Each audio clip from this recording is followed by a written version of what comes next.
تحریک لبیک یا رسول اللہ کے کارکن ڈاکٹر محمد اشرف آصف جلالی کی رہائی کے لیے بھرپور احتجاج کر رہے ہیں۔ انہوں نے حکومت سے مطالبہ کیا کہ ڈاکٹر محمد اشرف آصف جلالی کو فوری رہا کیا جائے۔ ہم عصمت رسول کے، ہم چادر بطول کے، ظالمو حیا کرو، حق کا دائی حق کا واسف۔ میں دعوت سخن پیش کرتا ہوں۔ محترم قائد ملت اسلامیہ حضور سید کنز العلماء مفکر اسلام، آپ کے خلاف جو بلا جواز آپ کی گرفتاری کی گئی ہے، ہم اس کی پرزور مذمت بھی کرتے ہیں اور ہم حکومت وقت سے اور تمام اداروں سے یہ مطالبہ کرتے ہیں کہ جلد از جلد جو ہے وہ ہمارے قائد ملت اسلامیہ کو رہا کرے۔ یہی الحمدللہ وہ ہمارے عقائد کے عین مطابق ہے، اس پر کسی قسم کی کوئی گرفت نہیں ہے جو انہوں نے کی ہوئی ہے۔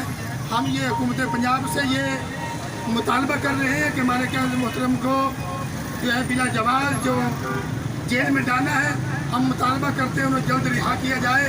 اگر نہ کیا گیا تو انشاءاللہ تعالی ہم یہ دستاریں بھی حضور کی عزت پر قربان کرنے کے لیے انشاءاللہ ہم نکلیں گے، کفن باندھ کے نکلیں گے اپنی جلالی صاحب کو بالفور رہا کیا جائے، کیونکہ اہل سنت و جماعت کے جو اصول ہیں، عقائد ہیں، اسی پر انہوں نے بحث کیا اور یہ علمی بحث ہے اور مفتیان کرام نے اس پر فتویٰ بھی دے دیا اور جلالی صاحب کی حمایت بھی کر دی ہے، لہٰذا یہ گستاخی اور توہین نہیں بنتی، آپ کو بالفور رہا کیا جائے۔